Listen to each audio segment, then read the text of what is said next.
자, 오늘 우리에게 주신 하나님의 말씀은 고린도후서 5장 10절 그리고 신명기 6장 4절과 5절 말씀입니다. 설교 제목은 종말론적 신앙, 신앙은 5분의 연속이다입니다.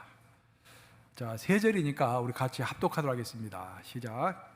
이는 우리가 다 반드시 그리스도의 심판의 앞에 나타나게 되어 각각 선악간에 그 몸으로 행한 것을 따라 받으려 함이라. 이스라엘아 들으라. 우리 하나님 여호와는 오직 유일한 여호와이시니 너는 마음을 다하고 뜻을 다하고 힘을 다하여 내 하나님 여호와를 사랑하라. 살아계신 하나님의 말씀입니다. 오늘은 9월달 이제 첫 주간입니다. 이제 9월달이 시작되고 나서 첫 주간인데, 여러분들 1997년도 달력을 보시면은 이제 9월 첫 주간이 8월 31일부터 시작합니다. 1997년도 8월 31일이 주일이었고, 그리고 이제 그때부터 이제 9월달 첫째 주가 시작하는데, 그 주간에 전 세계적으로 가장 많이 알려진 사람 중에 이제 한 사람이었던 두 사람이 이제 그때 별세를 했습니다. 그때 죽었던 사람이 1997년도 8월 30일 날 죽었던 사람이 영국의 다이아나 이제 왕세자비가 죽었고, 그로부터 정확히 5일 후에 1997년도 9월 5일 날 마더 테레사가 인도에서 죽었습니다. 두 사람은 익히 전 세계적으로 알려진 사람이었을 뿐만 아니라 두 사람이 살아온 인생의 행적이 굉장히 상이했기 때문에 그 두 사람이 여러 언론의 회자가 되었습니다. 그런데 미국에서 가장 영향력이 있는 신문이라고 하는 뉴욕 타임스에서는 이 두 사람보다도 어떤 다른 한 사람의 죽음을 크게 부각시키면서 그 사람의 인생이야말로 인류의 빛이었고 인류에게 희망을 주는 그런 인생이었다라고 소개하는 그런 글을 실었습니다. 그 사람이 바로 빅터 프랭클이라는 사람입니다. 그는 1997년도 9월 2일 날 죽었죠. 그러니까 오늘 어제가 9월 2일이었죠. 어제 죽은 사람이에요. 오늘의 그 인물 하면 딱 나옵니다. 어제로 나와 있어요, 보면은. 근데 빅터 프랭클이 원래 이제 오스트리아 사람이에요. 오스트리아 빈에서 정신과 전문으로 활동을 했던 사람입니다. 근데 그는 유대인이었기 때문에 제2차 세계대전이 터지자 잡혀가지고 아우슈비츠 강제 수용소에 감금이 되는 것입니다. 그리고 거기에서 자기가 겪었던 그 삶의 의미, 그리고 기적적인 생존, 무엇보다도 그에 대해서 많은 사람들을 이제 관찰했을 거 아닙니까? 정신의학자로서 자기가 관찰했던 걸, 그런 것들을 다 모아가지고 책을 한 권 썼는데, 그 책이 죽음의 수용소에서라는 책입니다. 한국에서도 지금도 팔리고 있고 베스트셀러 중에 하나입니다. 스테디 베스트셀러라고 그러죠. 꾸준하게 팔리는 책 중에 하나입니다. 이 책이 19개 국어로 번역이 됐고 전 세계 많은 사람들에게 영감을 불러일으킨 그런 책입니다. 빅터 프랭클은 자기가 거기서 강제 수용소에서 경험했던 것을 자기가 알고 있는 정신분석학적인 그런 측면에서 종합을 해서 어떤 하나의 치료법을 만들어냈는데, 그것이 로고테라피라는 것입니다. 지금도 이제 많이 사용하고 있는 테라피 중에 하나죠. 로고는 로고스의 약자로서, 로고스 하면은 의미, 말씀, 그런 뜻이 되겠죠. 테라피 하면은 치료, 그러니까 의미 치료 혹은 말씀 치료법이라는 것입니다. 그 빅터 프랭클에 따르면은 왜 살아야 하는지 그 이유를 정확히 알고 있는 사람은 그 어떤 환경 가운데서도 무너지지 않는다라는 것입니다. 우리가 참다가 무너지는 이유는 왜 내가 이것을 참아야 하는지, 왜 내가 이것을 극복해야 하는지, 내가 왜 현재 살아가고 있는지, 그 삶의 의미를 모르기 때문에 무너진다라는 거예요. 그래서 어려움을 겪고 있는 환자에게 삶의 의미가 무엇인지 동기부여를 해줌으로 인해서 그가 일어설 수 있도록 도와주는 것이 로고테라피라고 하는 것입니다. 빅터 프랭클은 자기가 아우슈비츠 수용소에 갇혀 있는 동안에 주변에 있는 많은 사람들을 관찰하면서 그들을 이제 인터뷰하기 시작했어요. 그러니까 학자로서의 기질이 이제 발휘된 거죠. 이 수용소가 내 연구소다라고 생각하면서 시간이 될 때마다 사람들 찾아가가지고 한 사람 한 사람 다 인터뷰를 해본 거야. 그가 했던 첫 번째 질문이 뭐였냐면은, 당신은 어차피 얼마 있으면 죽을 건데 왜 미리 죽지 않고 빨리 죽지 않고 지금도 살아있습니까? 라고 질문을 한 거예요. 그 질문에 대해서 사람들이 대략 5가지 종류로 답변을 했다고 합니다. 첫 번째 종류의 사람들은 인생의 행운을 믿는 사람들이었습니다. 예를 들면 이런 것이죠. 이제 얼마 있지 않으면 한 2달 있으면 크리스마스가 되는데 그때 크리스마스 특사가 아마 있을 것 같아요. 그때 내가 풀려날지 누가 알겠어요? 하는 그런 막연한 희망을 가지고 인생을 살아가는 거예요. 우리 가운데 5분의 1은 그런 막연한 인생의 희망을 가지고, 막연한이라는 단어가 중요하죠. 막연한 희망을 가지고 인생을 살아가는 것이죠. 또 어떤 사람들은 하나님이 주신 재능이 있는데 그 재능을 내가 다 발휘하기 전까지는 줄 수가 없다라고 말하는 사람들도 꽤 많았다고 합니다. 참고로 이제 아우슈비츠에 있는 그 강제 수용소에 있는 사람들은 전부 다 이제 유대인들이기 때문에 기본적으로 어느 정도 신앙이 있는 사람들이죠. 즉 많은 사람들이 하나님이 나에게 달란트를 주신 이유는 뭔가 일을 하라고 주셨는데 아직까지 내가 인생을 돌아보니까 일한 것이 아무것도 없다라는 거예요. 그래서 그 일을 하기 전까지는 내가 죽을 수가 없다.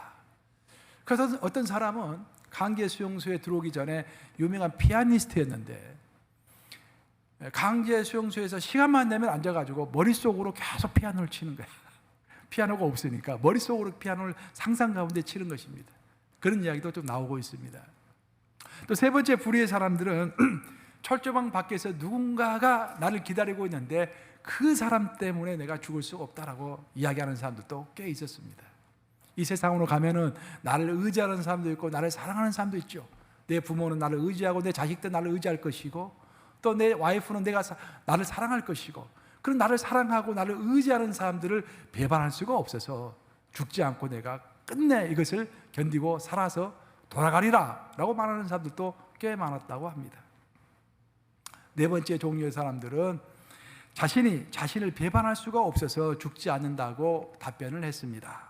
즉 인간으로서의 존엄감이 있을 거 아닙니까? 나 인간의 존엄감이죠. 누가 뭐라 하더라도 내가 인간답게 살고 싶은 거, 개처럼 죽고 싶지 않는 거, 그 인간 존엄성.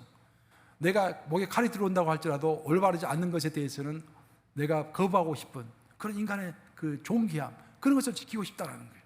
그래서 끝까지 내가 내 스스로 자결하지 않고 끝까지 가겠다라는 그런 사람들도 꽤 많았다고 합니다. 근데 마지막 5번째가 중요한데, 나머지 사람들은 한결같이 여호와 하나님이 나를 지금도 지켜보고 계시기 때문에, 또 내가 현재 당하고 있는 이 어려움이 분명히 하나님이 허락하셔서 나에게 이 사건이 벌어졌기 때문에 내가 나를 죽일 필요가 없이 그 하나님 의지하면서 끝까지 가겠다라고 답변하는 사람들이 가장 많았다고 합니다. 빅터 프랭클도 똑같은 그런 부류의 사람 중에 하나였습니다. 수용소에 오니까 인격이라는 것이 없었다고 해요. 그냥 옷을 다 벗으라 해서 다 벗었대요. 그냥 다 벗고 난 다음에 옷을 하나씩 나누어줬는데 더러운 옷이에요. 자기에게 잘 맞지도 않는 옷입니다. 무조건 대강 집어서 입는 것입니다. 자기에게 별로 맞지 않는 옷을 이렇게 딱 입었는데, 이미 그 옷을 입었던 사람은 죽었죠. 가스실에 가서 죽었던 사람이에요. 그 죽었던 사람이 얼마 전까지 입고 있었던 옷을 자기가 건네서 입은 것입니다. 그 옷을 입고 있는데 한두 시간 지나니까 자꾸 왼쪽 가슴이 찔리는 것을 느꼈습니다. 왜 찔릴까 하고 좀 답답해가지고 다시 옷을 벗어가지고 한번 살펴봤어요. 근데 왼쪽에는 제수의 번호표가 이렇게 이제 있죠. 번호표가 있는데 그 번호표 뒤에가 조그만 비밀 주머니가 하나 있는 것을 발견했습니다. 그 비밀 주머니를 열어봤더니 거기에 쪽지가 하나 있었고, 그 쪽지를 열어서 읽어봤더니 거기에 바로 쉐마가 적혀 있는 거예요. 하나님의 말씀이 쉐마가 적혀 있는 것입니다. 빅터 프랭클은 그 쉐마를 보는 순간 이미 자기가 암송하고 있는 성경 구절이 있음에도 불구하고 그 구절을 보는 순간 잠시 잊었던 그 하나님의 역사가 생각나면서 전율이 온몸에 쫙 깔리면서 그 모든 것을 극복할 수 있는 힘을 얻게 됐다고 고백하고 있습니다. 쉐마 한마디, 하나님의 말씀 하나가 모든 것을 다 물리쳐버린 것입니다. 모든 것을 승리해버린 것입니다. 우리 다 함께 그 쉐마 첫 부분을 한번 같이 읽어보겠습니다. 신명기 6장에 나와 있죠. 4절과 5절 함께 읽습니다. 시작. 이스라엘아 들으라. 우리 하나님 여호와는 오직 유일한 여호와이시니 너는 마음을 다하고 뜻을 다하고 힘을 다하여 내 하나님 여호와를 사랑하라.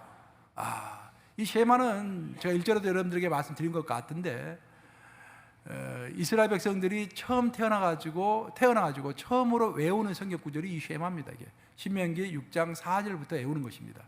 그리고 마지막 자기가 죽을 때 생을 마감할 때 하나님 앞에서 또 자기 사랑하는 가족들 앞에서 암송하고 죽는 구절이 바로 이 신명기 6장 4절과 5절입니다.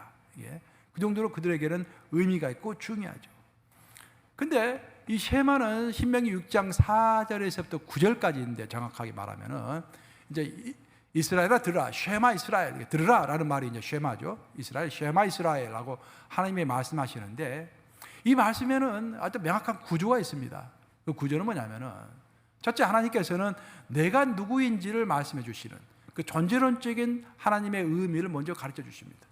나는 유일한 하나님이다. 하나님의 어떤 분이신가를 가르쳐 주는 거예요. 그리고 두 번째 가서 너는 이 하나님 앞에서 이렇게 행동해라라고 행위론적인 가르침을 주시는 것입니다. 이 가르침의 구조가 성경 전체에서 이어지고 있습니다. 성경을 크게 봤을 때 창세기부터 요한계시록까지 본다고 한다면은 하나님의 본격적인 가르침은 불에서부터 나오는 가르침으로부터 시작했다라고 성경은 이야기합니다. 그게 이제 무엇인지 우리 신명기 4장 36절 한번 같이 읽어보겠습니다. 시작. 여호와께서 너를 교훈하시려고 하늘에서부터 그의 음성을 내게 듣게 하시며 땅에서는 그의 큰 불을 내게 보이시고 내가 불 가운데서 나오는 그의 말씀을 듣게 하셨느니라. 자, 불 가운데서 나오는 그 말씀으로부터 하나님의 본격적인 가르침은 시작됐습니다. 그럼 불 가운데서 나오는 그 말씀은 뭐였습니까? 십계명. 십계명이 중요한 이유는 뭐냐면은 그 전에 하나님께서 말씀하셨을 때는요, 개인별로 말씀하셨습니다. 아담에게 말씀하셨고, 이스라엘 민족에게는 이스라엘 민족의 선조가 되는 아브라함에게 개인적으로 말씀하셨고, 이삭에게 개인적으로 말씀하셨고, 야곱에게 개인적으로 말씀하셨고, 또 요셉에게 개인적으로 꿈으로 보여주시고 말씀해 주셨죠. 근데 하나님이 최초로 백성들을 모두 시내 산에 다 모이라고 한 다음에 모든 백성, 장정만 60만 명, 거의 한 200만 명이 다 모여있을 때 그 앞에서 불을 내리시고 하늘에서부터 음성이 내려와서 불 가운데서 하나님의 음성으로 들려주신 최초의 율법이 십계명인 것입니다. 그러나서 나중에 돌판에 또 새겨주셨죠. 이로써 하나님의 보편적인 말씀, 그러니까 본격적으로 모든 만인에게 선포되신 하나님의 말씀이 십계명에서부터 출발하는 것입니다. 그리고 이 십계명에서부터 시작해서 그 말씀이 이제 쉐마로 옮겨가고 쉐마에서 예수님의 가르침으로, 예수님의 가르침에서 사도들의 가르침으로 쭉 넘어가는 것입니다. 그런데 여기서 정말 우리가 놓치지 말아야 할 부분은 뭐냐면은 하나님의 가르침의 방식은 똑같다라는 거예요. 십계명이 됐든지 쉐마가 됐든지 예수님의 가르침이 됐든지 사도들의 가르침이 됐든지 첫 번째 가장 우선적으로 하나님께서 우리에게 가르쳐 주는 것은 하나님이 누구신가라는 존재론적인 가르침을 가장 먼저 주십니다. 그리고 나서 우리가 어떻게 행동하고 어떻게 기도하고 어떻게 살아야 할 것인지를 나중에 가르쳐 주는 거예요. 그래서 우리 모든 신앙의 기본은 하나님이 누군가를 정확하게 아는 것입니다. 근데 많은 우리의 신앙에 실수가 있는 이유는 뭐냐면은 하나님이 누구신가 그 존재론적인 질문에 대해서 깊이 있게 생각하지 않고 깊이 있게 물어보지도 않고 별로 신경 쓰지 않고 우리는 하나님이 누구신가를 모르는 상태에서 곧바로 기도로 넘어갑니다. 주님, 내가 이것이 필요하고 이것을 극복해야겠습니다. 존재론적인 질문이 해결돼야만이 그것이 단단한 반석이 돼가지고 60층, 100층, 200층의 빌딩을 지을 수 있을 건데 그 존재론적인 기반이 약하기 때문에 2층짜리 건물만 지어도 집안이 무너지는 것입니다. 그래서 많은 오늘날의 신앙의 큰 문제는 하나님이 누구신가를 첫째 묻지 않고 그 하나님이 진짜로 나에게 있어서 어떤 분이신가를 제대로 모르는 상태에서 나의 신앙의 집을 쌓기 때문에 신앙이 흔들리는 것입니다. 십계명을 보면은 제일 먼저 하나님께서 십계명을 주시기 전에 이렇게 말씀하셨죠. 나는 너를, 그러니까 나는 여호와 하나님이시고 너를, 그러니까 이스라엘 민족이죠. 나는 너를 애굽 땅, 곧 종되었던 집에서 인도하여 낸 하나님 여호와라. 그렇게 말씀하시죠. 내가 누군가를 얘기하는 거예요. 내가 여호와 하나님이 이스라엘 민족에게 있어서 왜 특별한 존재인가를 명확하게 얘기하시는 것입니다. 그러니 그러함으로 너는 우상 섬기지 말고 하면서 쭉 나오는 거예요. 이게. 그러니까 그 하나님이 어떤 존재인가를 먼저 알라고 말씀하시는 것입니다. 예수님도 마찬가지예요. 예수님도 우리에게 예수님이 제자를 가르쳐 주실 때 예수님의 가르침을 종합해 보면요, 예수님은 두 가지 질문을 중심으로 가르침을 전개해 나가셨습니다. 첫 번째 질문은 뭐냐면은 너희는 나를 누구라고 하느냐? 전제론적인 질문이죠. 너희는 나를 누구라고 하느냐? 그것부터 정확히 하라는 말이죠. 그게 요한복음 읽어보면 요한복음 1장에서부터 12장까지는 이 질문을 중심으로 모든 것이 전개가 됩니다. 너는 나를 누구라고 하느냐? 라고 물어보시면서 하나님께서는 나는 양의 문이요, 나는 생명이요, 나는 상수요 하는 내가 누구인가를 7가지의 경우를 통해서 쭉 말씀하시죠. 나는 곧 하나님이라 라는 그 말씀하시는 거예요. 그 문제부터 정확히 알고 있으라 라고 질문하시고 가르쳐 주시는 거예요. 그러니까 두 번째 요한복음 13장부터 21장까지는 또 한 가지 질문을 예수님이 하시죠. 결론적으로 너가 나를 사랑하느냐? 그렇죠? 하이론적인 질문인 거예요. 예수님의 가르침도 쉐마와 똑같은 구조입니다. 십계명과 똑같은 구조예요. 첫째로 너는 나를 누구라고 하느냐? 존재론적인 질문이고, 그러면 너가 알았느냐? 내가 누군지 알았느냐? 그러면 몸과 마음과 정성과 뜻을 다해서 나를 사랑하라. 그 말씀인 것이죠. 사도들도 마찬가지예요. 성경을 읽어보면은 신약 성경의 기틀을 잡았던 사람이 사도 바울이죠. 사도 바울이 무려 신약 성경 29권 중에서 13권을 썼습니다. 완전히 기틀을 잡았던 사람이에요. 근데 사도 바울이 원래는 예수님을 핍박했던 사람인데, 그 예수님을 이제 예수님이 죽고 난 다음에 하늘로 부활하신 다음에 승천하시고 예수님을 따르는 자들을 핍박하기 위해서 다메섹으로 가는 도중이었습니다.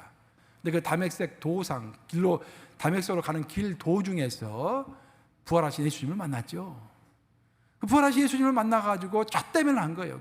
사도 바울이 예수님을 만나서 첫 대면을 했는데, 첫 번째 사도 바울이 예수님에게 했던 질문이 뭡니까? 뭐라고 질문하죠? 주여 니시나이까? 라고 물어보죠. 존재론적인 질문인 거예요. 우리 신앙이 이렇게 해야 한다는 거예요. 주여 니시나이까? 이 문제부터 정확하게 해결하고 넘어가야 하는 것입니다. 사도 바울은 부활하신 예수님을 만났을 때 가장 먼저 주는 주여 니시나이까? 라고 물어본 다음에 그 존재론적인 질문을 해결하기 위해서 사도행전을 읽어보면 곧바로 그가 예루살렘으로 돌아가지 않고 아라비아 광야에서 3년간 머물면서 칩거하면서 그 질문에 대한 공부를 했다고 나와 있습니다. 사도 바울이 3년 동안 아라비아 광야에서 주는 누구신가, 즉 예수 그리스도는 도대체 누구신가라는 것을 공부한 거예요. 그 3년간의 그 단단한 기초 위에서 3년간 예수의 존재에 대해서 물었던 그 단단한 그 기초 위에서 바로 전 세계적인 이제 선교 사역을 할 수 있었고, 선교 사역이 순탄치가 않았죠. 사도 바울의 인생이 절대로 순탄치가 않았습니다. 예수님의 인생과 비슷했어요. 굉장히 힘들었죠. 고난과 핍박이 많았고, 가는 곳마다 실패가 많았고, 그렇지만 그 모든 것을 이겨낼 수 있었던 것은 예수가 누군지를 정확히 알고 있었기 때문이다라는 거예요. 그러고 나서 사도 바울은 자기의 신앙을 이제 나중에 고백을 하게 되는데, 그 신앙의 고백의 절정체가 빌립보서 3장 8절입니다. 3장 8절 보면은 사도 바울이 어떻게 자기가 하나님을 인식하고 있고 어떻게 자기가 행동하는지를 명확하게 표현하고 있는데, 빌립보서 3장 8절 한번 같이 읽어보겠습니다. 시작. 또한 모든 것을 해로 여김은 내 주 그리스도 예수를 아는 지식이 가장 고상하기 때문이라. 내가 그를 위하여 모든 것을 잃어버리고 배설물로 여김은 그리스도를 얻고 라고 되어 있습니다. 사도 바울은 여기서 두 가지 핵심적인 단어를 사용하고 있습니다. 예수 그리스도를 아는 지식이라는 말을 사용하고 있고, 내가 예수 그리스도를 위하여 모든 것을 잃어버리고 라는 단어를 사용하고 있습니다. 예수 그리스도를 아는 지식이라는 것은 그노시스입니다. 이게 헬라어로 말하면 그노시스. 그리고 그 내가 아는 예수 그리스도를 위하여 나의 모든 것을 잃어버렸다라는 것은 모든 것을 비웠다라는 거예요. 자기가 갖고 있는 것을 다 비워버리고 예수로 채웠다라는 것인데, 여기서 잃어버리다, 비웠다라는 것은 케노시스입니다. 이게 사도 바울은 언어로 보면 그노시스와 케노시스 두 가지를 이 한 문장에서 다 이야기하고 있는 거예요. 그노시스라는 것은 예수는 누구인가라는 그 아는 지식입니다. 즉 예수의 존재론적인 지식이죠. 그리고 그 존재를, 그 예수가 누군지를 제대로 안 상태에서 그 예수를 위해서 내가 어떻게 살아갈 것인지를 고백하고 있는 것이 캐노시스입니다. 캐노시스의 자세로 내가 내 모든 것을 다 버리고 오로지 주의 영광을 위하여 내 희망, 내 꿈조차도 그리스도의 영광을 위하여 드릴 때 주님께서 사용하시리라. 그래서 나는 캐노시스의 인생을 살겠다라고 고백하는 것이 빌립보서 3장 8절인 것입니다. 즉 사도 바울의 인생을 요약하면은 그는 그리스도를 알고 그분을 위해서 그의 영광을 위하여 사는 것이 내 인생이다라고 빌립보서 3장 8절에서 요약해서 설명하고 있는 것입니다. 이로써 우리가 알 수 있는 것은 뭐냐면은 사도 바울의 인생이 곧 우리의 인생의 모범인 것입니다. 그럼 우리도 인생을 살아갈 때 가장 먼저 신경을 써야 할 게 그리스도가 누구신가를 아는 거예요. 그리고 알았으면은 그 그리스도를 위해서 그분의 영광을 위하여서 내가 나의 비워진 인생, 오로지 그리스도께 영광을 드리는 인생, 그러한 인생을 살아갈 줄로 믿습니다. 이런 것들이 잘 정립이 되어 있지 않으면 항상 낭망하게 되어 있고, 조금만 어려운 일이 생기면 두려워하게 되어 있고, 아까 빅터 프랭클이 이야기한 것처럼 좀 강계 수용소 같은 데 가가지고 죽음이 내 앞에 온다고 한다면 신앙을 던져버릴 확률도 굉장히 높은 것입니다. 어떻게 우리의 신앙이 굳어질 것인가? 어떻게 우리의 신앙이 넓어질 것인가? 어떻게 우리의 신앙이 높게 올라갈 것인가? 그 출발은 그리스도가 누군지를 정확히 아는 것이다라는 거예요. 그리고 그 다음에 내가 알고 있는 그리스도를 위하여 나의 모든 것을 드리는 그 영광을 위하여 살아가는 것이다라는 것입니다. 이처럼 성경 전체에서 흐르고 있는 가르침, 맥락, 십계명, 쉐마, 예수님의 가르침, 사도들의 가르침, 이 네 가지인데 그 맥락은 첫째로 하나님이 누구신가를 아는 것이고, 둘째는 내가 아는 그 하나님을 위하여 나의 모든 것을 드리고 그분의 뜻대로 행동하는 것, 이것이 신앙이라고 성경은 소개하는 것입니다.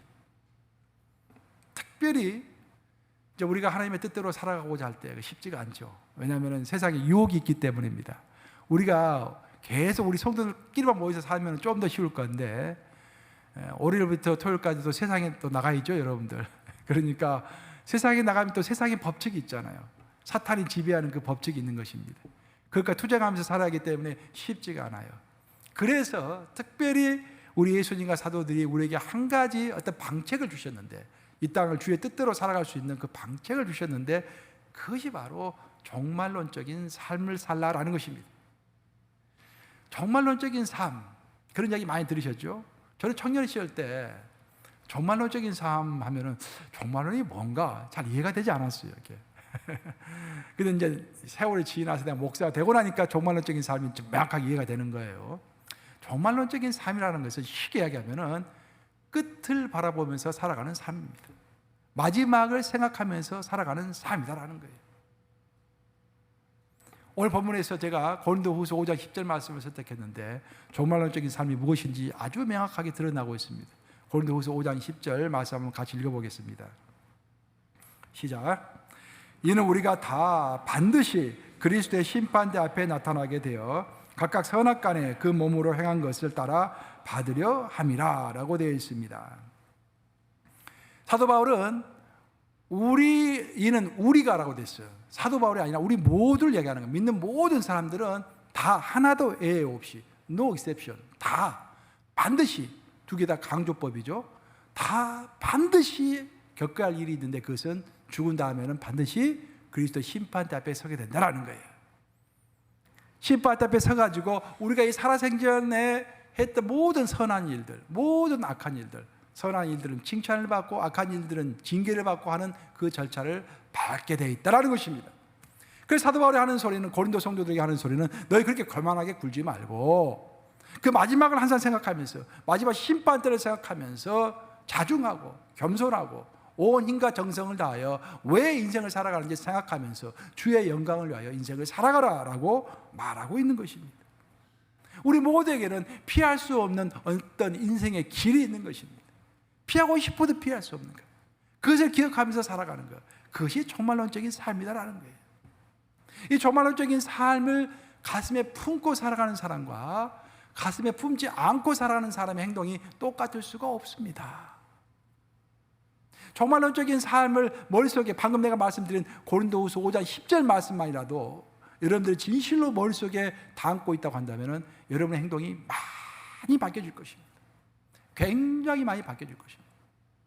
이 말씀이 있는 것조차도 모르는 성도가 많이 있을 거예요. 아마 꼭 있다 하더라도 그냥 한번 읽고 지나간 성도도 많이 있었을 것입니다. 하지만 지금 이 순간이라도 그 말씀을 진지하게 한번 받아보세요. 신학도 보면은요, 신학도 이제 전통적인 신앙은 제일 먼저 신학교에 가면은 신론을 배우고 하나님이 누구신가를 배우고, 그 다음에 기독론, 예수 그리스도가 누군가를 배우고, 성령론 배우고, 구원론 배우고, 교회론 배우고, 그런 식으로 쭉 배우다가 제일 마지막에 가서 종말론을 배웁니다. 그게 전통적인 신학의 방법이에요. 근데 요즘에는 몰트만 갖다 뛰어난 신학자들이 그 공부 방법론을 순서를 바꿔버렸습니다. 제일 먼저 종말론을 배워야 한다는 거예요. 종말론을 배워야 사람이 거룩해진다는 거예요. 종말론이 머릿속에 들어가 있지 않으면 목사라도 신학 공부한 사람이라도 거룩하게 살 수 없다는 거예요. 세상과 야합할 수밖에 없다는 것입니다. 이 종말론이 머릿속에 딱 들어가 있어야 그 종말론을 마음에 품고서 두렵고 떨리는 마음으로 구원을 이루는 자세로 살아가면서 어떻게 해서 내가 종말론적인 삶을 살 것인가를 생각하는 그 과정 가운데서 힘을 얻고 능력을 얻고 지혜를 얻기 위하여 하나님도 필요한 것이고 예수님도 필요한 것이고 교회도 필요한 것이고, 그래서 종말론을 먼저 배우고 그 다음 신론과 기독론과 성령론과 구원론과 교회론과 그런 것들을 쭉 배워야 한다라고 주장하는 것입니다. 저는 그 주장이 일리가 있다고 생각해요. 우리의 목표는 그냥 뭔가를 알고 끝나는 것이 아니라 아는 것을 실천하는 것이 목표죠.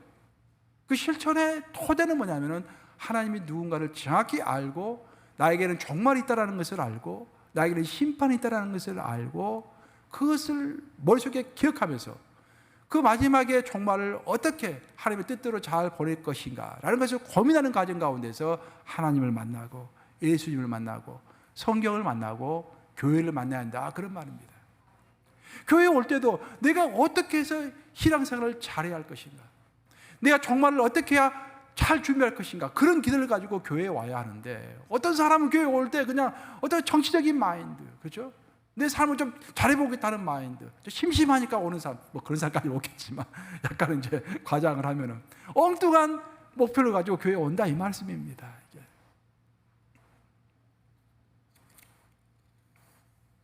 1849년도 12월 달, 저는 이제 제가 역사 이야기를 많이 하는 게 제가 제일 좋아하는 과목 중에 하나가 역사 과목입니다.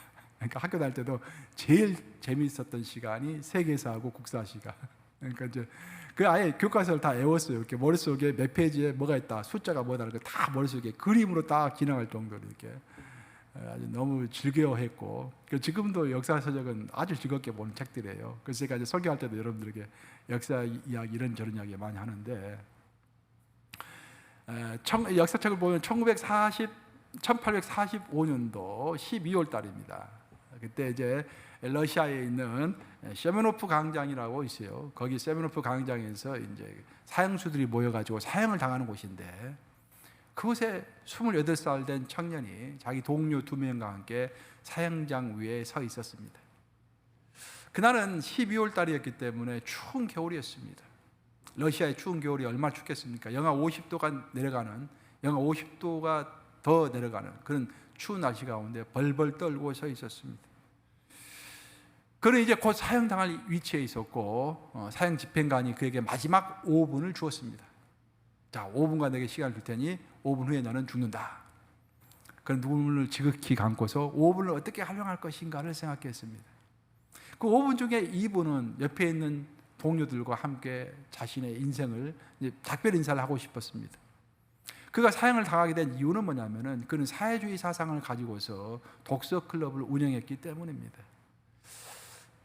원래 지금은 현재 러시아가 공산주의 국가지만 그 당시에만 니콜라이 황제가 다스리고 있었기 때문에 제정 러시아 시대였습니다. 그래서 점점 마르크스주의 사상이 이제 퍼져나가고 있기 때문에, 사회주의 사상이 퍼져나가고 있었기 때문에 왕은 그것을 두려워했습니다.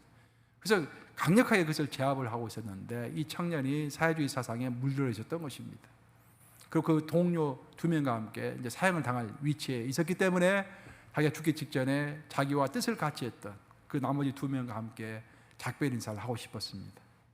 그 나머지 또 이분은 자기가 28년간 인생을 살았는데 자기가 태어났을 때부터 지금까지 어떻게 인생을 살아왔는가 한번 쭉 정리를 하고 싶었습니다.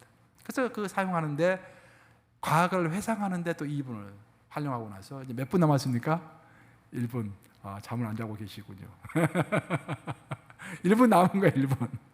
그 1분 동안에는 이 아름다운 하늘, 평상시에는 불만이 많았지만 그날따라 유독 하늘이 아름답게 보이는 거죠. 이제 죽을 시간이 다가오니까 아름다운 하늘, 아름다운 땅 이런 것을 눈에 가득 담고 싶었습니다. 그러는데 벌써 5분이 끝났다고 그러는 거예요. 그러면서 사형 집행관들이 총에다가 실탄을 장정하는 소리가 들립니다. 나는 이제 죽었구나. 눈을 감고서 눈물을 쭉 흘리고 이제 총을 맞을 준비를 하고 있는데 그때 기적이 일어난 거예요. 저 멀리서 왕의 근위대에 사람 하나가 막 손을 흔들면서 수건을 흔들면서 다가옵니다. 멈추시오. 왕의 특사명령이요 하면서 이 세 사람을 풀어달라고 합니다. 하면서 이 세 사람이 풀려나게 된 거예요. 내가 이제 이 설교를 아주 일부 하고 났더니 우리 와이프가 그 옛날에 한번 설교할 때 한번 했던 소리인데 했어요 내가? 기억이 잘 안 나는데 내가 가끔씩 예문을 또 한 번씩 하면은 중요하기 때문에 한 번씩 더 하는 거예요 여러분들. 그래서 이 사람이 풀려나게 돼요. 풀려나게 돼가지고 대신 4년 동안 시베리아의 강제 수용소에 갇히게 되는 것입니다. 시베리아에서 4년간 이제 있으면서 옴스크라는 조그만 도시가 있어요. 그 시베리아에 가면은 그 도시 근처에서 강제 수용소에서 노역을 하게 되는데 그런 그 힘든 노역 가운데서도 감사 또 감사를 했어요. 아니 평상시 같으면 얼마나 불평을 많이 하겠습니까? 내 인생 이 꼴이야 하면서 불평했을 것 같은데 죽으려다가 살아나니까 그 강제 노역도 너무 감사한 거예요. 그래서 거기서 강제 노역을 할 때는 보통 이제 옛날에 보면은 제정 러시아 시대에 시베리아에서 강제 노역을 했던 사람들은 10파운드가 넘는 족쇄를 발에 항상 차고 있었습니다. 그 10파운드면은 한 5kg 되나요? 5, 6kg 정도 되죠. 그걸 차고서 노역을 했어요. 그리고 얼마나 힘이 들겠습니까? 날씨는 춥지, 막 발에 살이 막 다 벗겨지죠. 막 살 가죽이 다 벗겨지고 그런 상태에서 노역을 한 거예요. 그런 상태에서도 그는 삶의 의욕을 잃지 않았습니다. 그 노역을 다 끝내고 난 다음에는 숙소로 돌아와서 하나님께서 자신에게 특별히 주신 재능이 있는데 그 재능을 죽기 전까지 다 활용하고 죽고 싶었어요. 그래서 작품을 쓰기 시작합니다. 글을 쓰기 시작한 거예요. 죄와 벌, 백치, 악령, 까르마조프가의 형제들 누굽니까? 도스토옙스키. 세계적인 명작이 다 그런 배경하에서 나온 것입니다. 그런 사형장에 이슬로 사라지기 직전에 이제 구원받고 나서 너무 감격해가지고 동생에게 편지를 썼습니다. 그 편지가 오늘날까지 남아 있는데 그 편지 내용을 읽어보면 이런 내용이에요. 동생아, 지난 날들을 돌이켜 보며 실수와 게으름으로 허송세월했던 날들을 생각하니 나의 심장이 피를 흘리는 것 같구나. 인생은 신의 선물, 모든 순간이 얼마나 소중한지를 조금 더 젊었을 때 알았더라면 이제 내 인생은 바뀔 것이다. 다시 태어난다는 말이다. 참 이 고백을 28살 때 했다는 것이 참 놀랍습니다. 내가 좀 더 젊었을 때 그것을 알았더라면, 아니 28살이면 이미 젊은데 사실 28살 때 벌써 내가 이미 좀 더 젊었을 때 이런 것을 알았더라면 하고 도스토옙스키가 고백하고 있는 것입니다. 그는 시베리아의 옴스크에서 유배 생활을 다 마친 후에 세상으로 돌아온 도스토옙스키는 인생은 5분의 연속이라는 각오로 글쓰기에 매달렸습니다. 그리고 60세의 나이로 눈을 감기 전까지 수많은 불의의 명작을 남겼던 것입니다. 러시아가 자랑하는 대문호가 두 사람이 있죠. 톨스토이하고 도스토옙스키인데 둘 다 신앙적인 배경을 가지고 글을 써요. 근데 약간 다릅니다. 톨스토이는 약간 흐릿해요. 근데 도스토옙스키는 아주 명확합니다. 아주 그리스도에 관한 그 바탕하에서 글을 쓰기 때문에 정말 우리 크리스찬들의 보배입니다. 도스토옙스키는 읽어보면은. 근데 그 도스토옙스키는 굉장히 진지해요. 글들이 전부 하나같이. 그 글을 읽어보면은 모두가 다 종말론적인 배경을 가지고 글을 쓰고 있습니다. 도스토옙스키는. 왜냐하면 자기가 죽을 위치에 처해봤기 때문에. 그런 장편 소설 107을 읽어보면은 그런 말이 나오죠. 자기가 사형장에서 겪었던 경험을 언급하면서 이렇게 써놨습니다. 언제나 이 세상에서 숨을 쉴 수 있는 시간은 단 5분뿐이다. 언제나 이 세상에서 숨을 쉴 수 있는 시간은 단 5분뿐이다. 이 말이 무슨 말이냐면은 5분 후에 내가 어떻게 될지 나를 알 수 없단 말입니다. 아니 5분이 지나기도 전에 2분만 지나도 내가 생을 마감할지 아무도 모른다는 거예요. 우리 모두에게 주어진 시간은 5분이라는 5분. 5분을 계속 연속해서 살아가는 것이라는 것입니다. 그것이 조말론적인 신앙이라는 거예요. 그래서 5분 후에 내 인생이 끝이 난다고 할지라도 정말 사도 바울이 고백했던 것처럼 하나님의 심판대 앞에서 흠없이 설 수 있는 자, 그런 자로 평상시 삶을 살아가는 사람, 그 사람을 향하여서 하나님께서 말씀하시는 것입니다. 십계명이 되었든지 쉐마가 되었든지 예수님의 가르침이 되었든지 사도들의 가르침이 되었든지 하늘에 계신 하나님은 하늘에 계시고 나는 땅에 있죠. 그 하늘에 계신 하나님 앞에서 내가 어떻게 살아갈 것인가, 내가 그 하나님 앞에서 살아가는 그 삶의 종족을 가지고 그 삶의 기록을 가지고 마지막 심판대 앞에 선다라는 것 우리가 잊지 말아야 할 줄로 믿습니다. 그것이 종말론적인 삶인 거예요.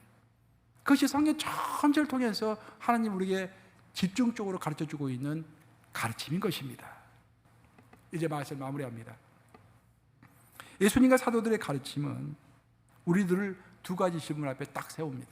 우리가 성경을 제대로 읽는다고 한다면 두 가지 질문을 피할 수 없다, 그런 말입니다. 첫 번째, 성경이 우리에게 하는 질문은 뭐냐면은 나는 마지막 심판을 의식하면서 오늘 살고 있는가? 라는 질문을 우리에게 던져줍니다. 저와 여러분은 마지막 심판을 의식하면서 오늘 또 5분을 살고 있습니까? 두 번째, 우리가 피할 수 없는 질문은 나는 세월을 아껴서 진짜 의미 있는 일에 내 인생을 투자하고 있는가? 사실 두 번째 질문에 대해서 yes라고 답변할 수 있다고 한다면 첫 번째 질문에 대해서도 별로 고민할 필요가 없을 것입니다. 다른 말로 이야기하면 우리가 정말로 오늘 하나님께서 나에게 주신 달란트를 살려서 내 한순간 한순간을 정말로 의미 있는 일, 하나님께 영광을 올려드리는 일에 사용하고 있다고 한다면 1번 질문, 즉 하나님의 심판대를 두려워할 필요가 전혀 없다는 것입니다. 이 말을 명심하시면서 연속되는 5분의 삶, 종말론적인 삶 함께 살아가시기를 우리 주님의 이름으로 축원합니다. 좋으신 아버지, 5분의 인생의 연속입니다. 지난 삶을 돌이켜보면 모든 생각이 내 중심이었고 모든 기도가 내 기도의 중심이었고 모든 활동이 나의 감정과 나의 의욕과 나의 뜻에 기초한 것들이었습니다. 이 시간 다시 돌아서 생각해 보니 주님께서 우리에게 주신 것들은 하나님은 누구신가, 그것을 먼저 알라고 하셨고 너가 나를 사랑하느냐, 그 다음 하나님을 사랑하는 것임을 가르쳐줬던 것들을 이제야 다시 한번 기억하게 됩니다. 아버지, 지금이라도 우리의 삶이 종말을 향하여서 마지막 심판때를 항상 의식하면서 거룩과 떨림으로 구원을 이루는 그런 삶을 살게 하여 주시옵소서. 때로는 우리가 즐겁고 쾌활하고 유쾌한 것도 필요하겠지만 우리의 삶에 진지함도 있어야 할 줄로 믿습니다. 아버지, 점점 가벼워지는 이 세상, 입에 담지 말아야 할 것들을 함부로 말하고 생각하지 말아야 할 것들을 함부로 내 뜻대로 내뱉는 생각하는 그런 세상 가운데서 벗어나서 아버지 단 10분이라도 하루 중에 정말 진지하게 주 앞에서 질문하고 진지하게 주 앞에서 나의 길을 정말 걸어가는 저희들 다 될 수 있도록 축복하여 주시옵소서. 5분의 연속된 삶에서 승리가 있기를 정말 도와주기를 간구하오며 예수 그리스도 이름 받들어 기도합니다. 아멘.